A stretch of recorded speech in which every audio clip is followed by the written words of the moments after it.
Hello, and welcome to the Project Elected podcast. Project Elect is a nonpartisan nonprofit whose goal is pretty simple. We want to get more Latter-day Saint women involved in public service. On this podcast, we interview amazing Latter-day Saint women who are involved in public service.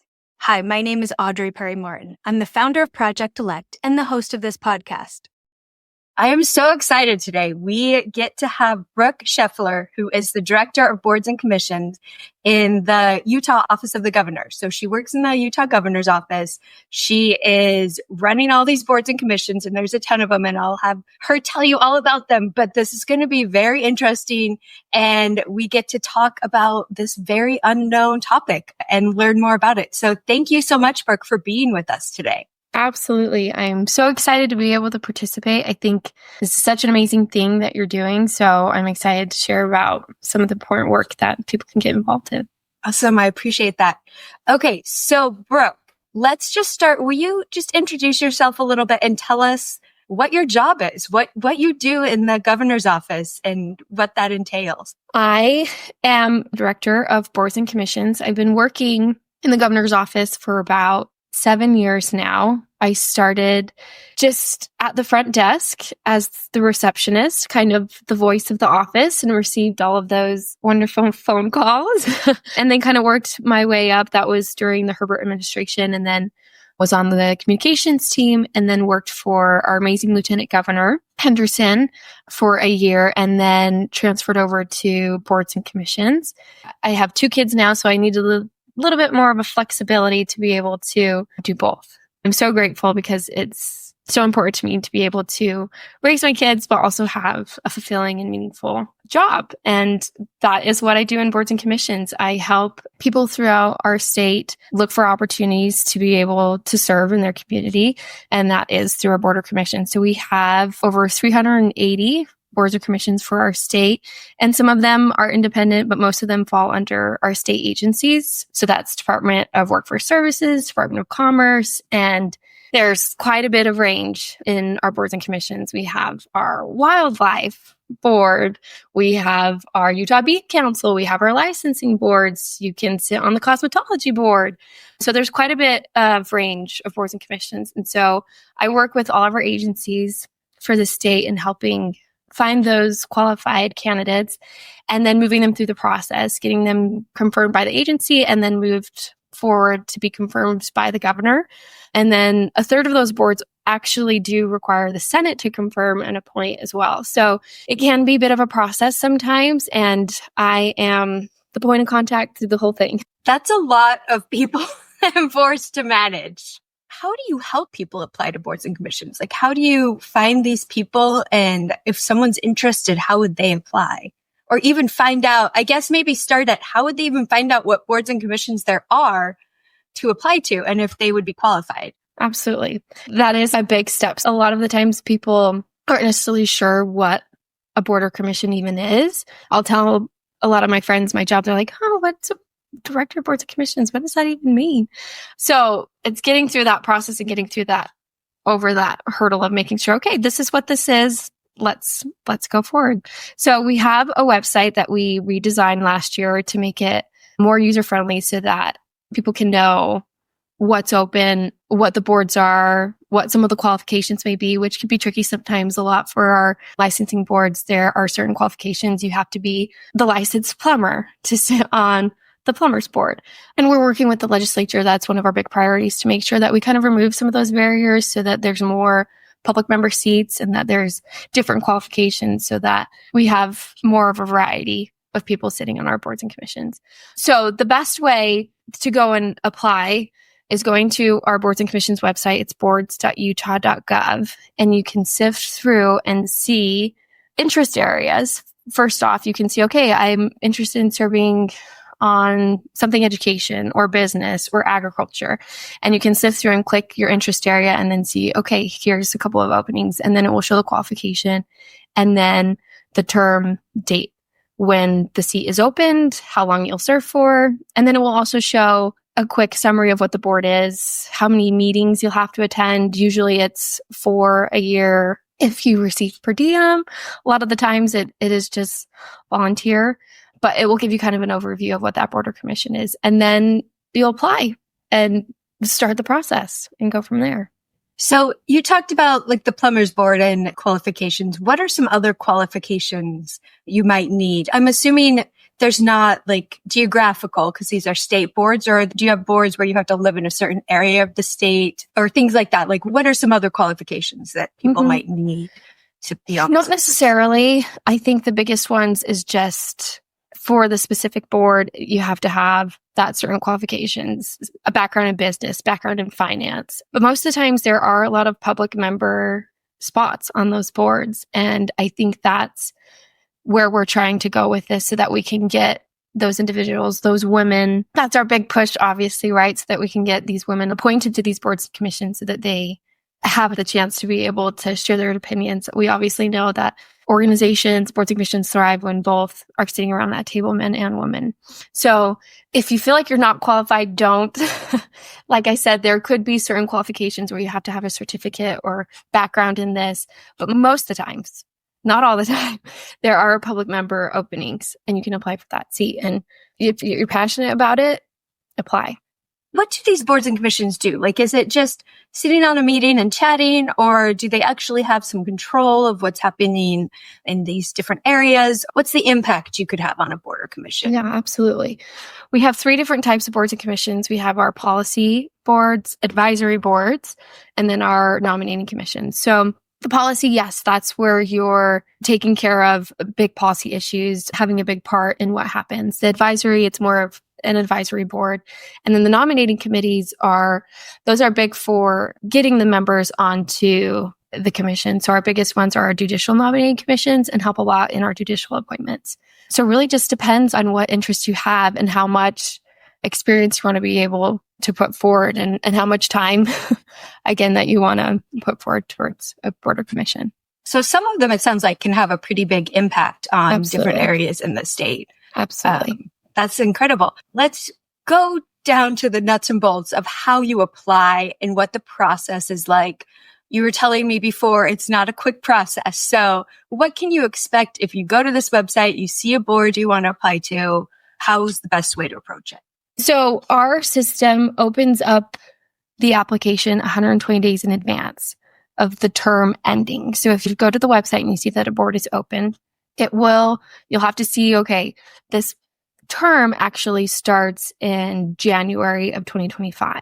And so you'll have to just make sure that you see the timing wise, because that, like you said, and like we talked about, it can take a little bit of time before you won't be appointed next month, but you'll start the process there and see, okay, this is the start of the term. You'll put your application in, and quite a few eyes will see that application. It will first go through the agency, whether that board falls under, like I said, Department of Workforce Services, Department of Commerce, Department of Natural Resources. They have a team there that sifts through all of those applications. And then once they've taken a look at the application, then they'll send it forward to me and to the governor's office, then have the governor approve and appoint that nomination. And then, like I said, a third of those boards also have to go to the Senate for their confirmation. And that's when the process can get a bit lengthy. It's required in state statute that there's a 30-day public comment period for those nominees. So if anyone wants to go and comment on this nominee that the governor has appointed to this board, they can go in and apply for that. And then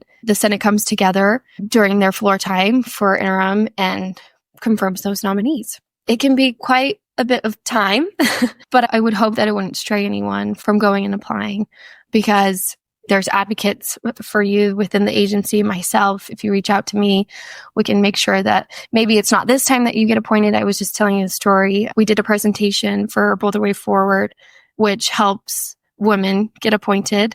We're in a spoke called Political and Civic Engagement, so that we can help women get, whether it's appointed to office or to boards and commissions. And so she attended one of the presentations and she applied for the board, and we were in contact, communication. The term opened up in August, and she was the second runner-up, and the governor went with the first one. And so I reached out to her. I said, please, if you're still willing, the agency loved you, the governor loved you, we want you to serve. We know that you're willing and able.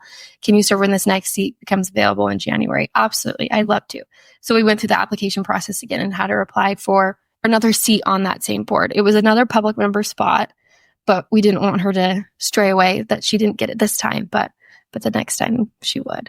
And it seems like that might be pretty likely to happen, right? Because the agency would know your name.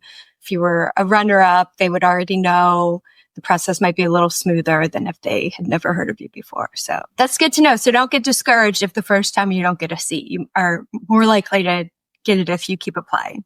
And like I mentioned, I mean, the process can be very overwhelming. It's putting yourself out there. It's getting involved in something you may not know too much about. And so getting discouraged, I feel like, can be very easy, especially, yes, if that first time around you're not appointed. So please don't. We need you. We need you on those boards. And if it's not this board and maybe it's a different board, let's go for it. I had another individual reach out and say, okay, I'm interested in these 10 boards.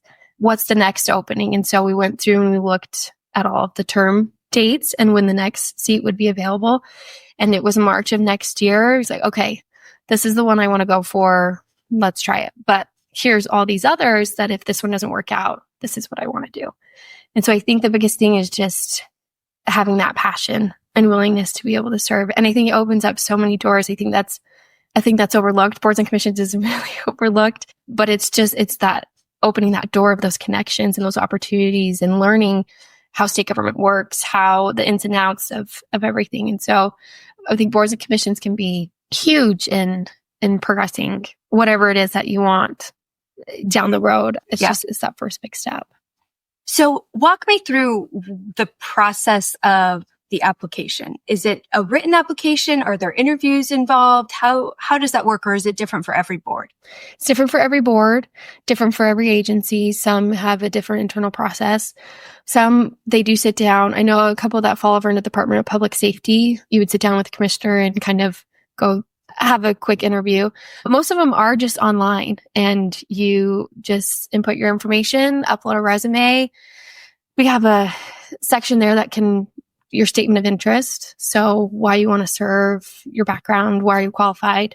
And then, like I said, that application is sent forth to the agency. And then they may decide if you sit down and have an interview. I think for our bigger ones, our Multicultural Commission, Martin Luther King Commission, they'll sit down and they'll interview for those commissioners before being sent to the governor. We do rely on our agencies to do some of that vetting. But again, once it comes to the governor's office, we go through the process again. So when it's in the governor's office, is there another application to fill out or is there another interview? No. Once that application is sent forward, that's really all the nominee needs to do. It's just kind of that waiting game of going through the agency and then the governor. And then if the Senate needs to confirm you. So that application. So when you're talking about the process, it's not like you are involved in every step of the process. You just basically do the application, maybe an interview with the agency, and then you just have to wait and see where it goes. Correct. Okay. Yeah. And the agency will be in communication with you and I'll be in communication with you once it hits the governor's desk. Because that's really kind of where I step in is once everything's been sent forward to me. And sometimes, if we take nominees to the agency, hey, we've got this really stellar candidate. We see that you have an opening. Can we, take a look? And so we're really just a big team in making sure that we get those who are willing. And because sometimes we'll appoint someone and it'll be a couple of years and then they just won't show up. And so obviously we don't want that happening. We want to make sure that our candidates are willing to serve the 4 years. And of course, if something happens, okay, that's fine. You can resign and we can get you replaced. So we really strive to make sure that we have a good relationship with our agencies so that we make sure that we're getting those good candidates in those spots. Right. So if a woman is going to apply and she decides to apply after listening to this podcast, should she fill out the application and then contact you? Is that the best thing to do? Okay. Yes, because then I have eyes on this individual who has just applied. So I would love that. I would love to have you reach out to me because then I can say, okay, great. You're willing, you're able, we get you involved. It's such a big push for us, especially in this administration, the Cox and Henderson administration. We're really wanting to make sure and prioritize that we diversify our boards and commissions and that we aren't just appointing the same old third term, I want to keep going, but that we give the opportunities to those who want to have a place in their community, who want to do something. It's so rewarding to feel a part of something bigger. And so, yes, please reach out to me. We'll do what we can to make sure that we get you appointed to something. That's fantastic. I serve on a little local board, and it is really rewarding. And it's nice to just be part of the conversation, feel like you're having an input in your community, and that, a cause or an issue that you're passionate about and know some stuff about and have some experience in is you can contribute. And it's not a huge time commitment, and you can do it almost any season of your life. It's not like running for office, which is often pretty intense. Big time commitment. Yeah. Yeah. Absolutely. And you just deal like these 300 odd boards are just the state level boards in Utah, correct? So there's also probably thousands of local boards and commissions as well. But it's just the state level boards that we're talking about that you're in charge of, that people should contact you for. You've talked about wanting more women to apply, but what do you do specifically to encourage women to apply? Absolutely. It's like I just mentioned, this is a big priority for the Cox and Henderson administration to make sure that, yes, we're diversifying all of our boards and commissions. And so I've partnered with the governor's office, and then my position, we've partnered with many different organizations, Boulder Way Forward, which really strives to make sure that we get women appointed or elected, whatever it may be. And then just making sure that we're going to those presentations, we're going to those conferences, we're getting the word out that we need our women. We need more women on boards and commissions. I just did a study with Dr. Susan Madsen, and I'm sure everyone's heard of her as well.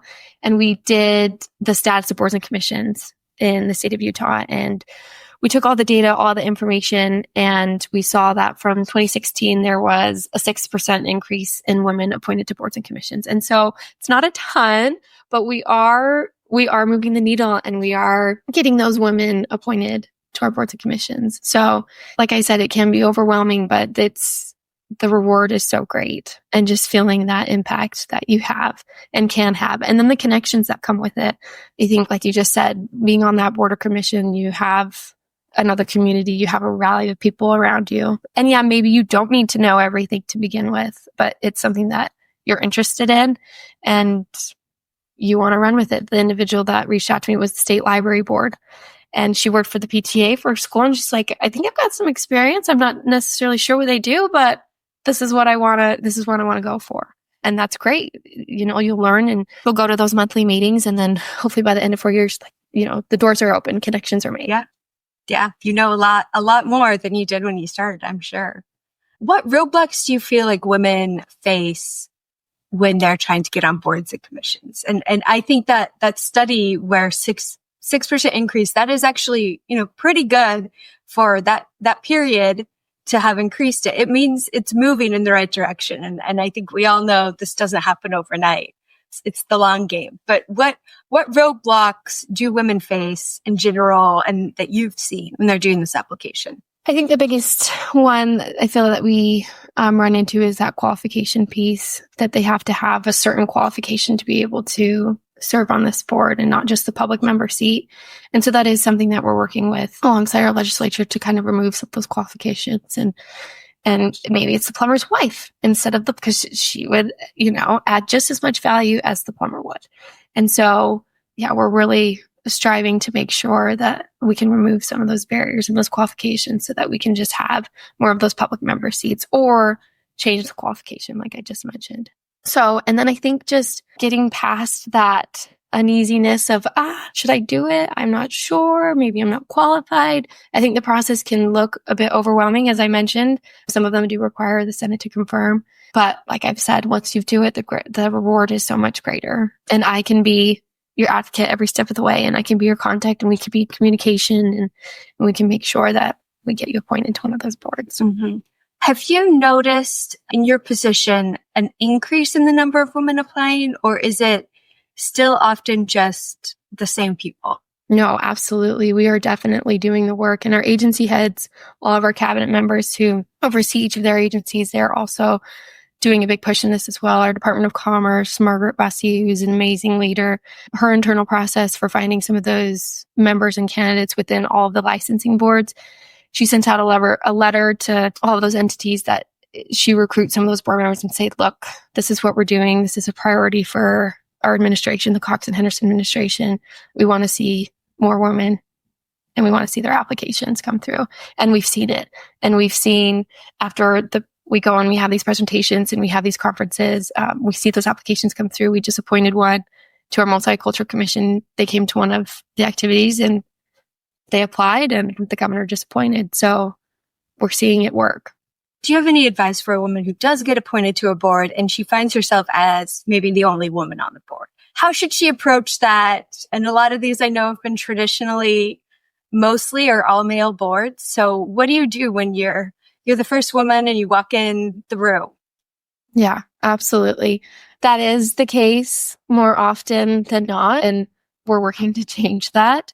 But I think our biggest leader and example of this is our lieutenant governor. She is so amazing and her story is so inspiring. When she was a state senator, she said she sat on the tax committee and she was one of 5 men, right? She always just mentioned like, okay, I felt like I had to do all this extra work. I had to do all this extra studying. I had to make sure that I knew exactly what I was talking about. But at the end of the day, when she would go into those committees, she's like, okay, I do know what I'm talking about and I do add value. And so I think it's having that confidence in yourself that I'm here. I've been appointed. They had confidence in me to get me to this spot and to this position and to go forward with it.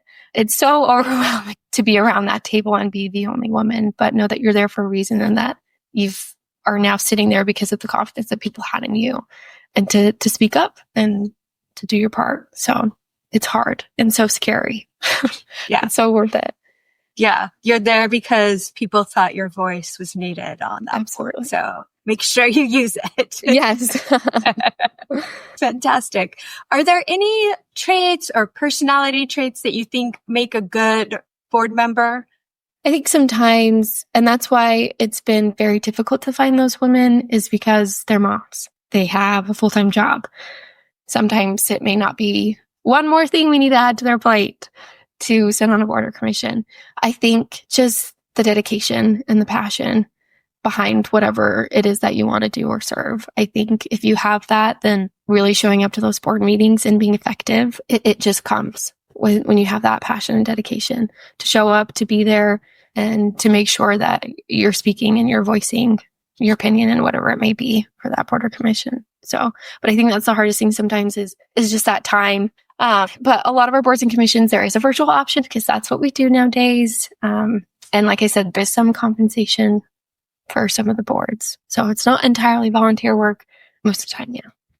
Yeah. You're not doing it to make a lot of money, but it is, I feel like it's such a good way to get involved in service outside of your, a lot of women we talk to are very involved in service, like at their kids' school or in the church, but not really outside of that sphere. And this is such a good way to have influence and serve others and, bring the concerns of those in your community that you've heard talking to everybody and know from experience and actually make a positive difference for those people by what you're doing on a board or commission. So it's such a great way to serve. And I hope more women will recognize that and be willing to step up. Last question. Is there a difference between boards and commissions? Like we always say boards and commissions, but what does that really mean?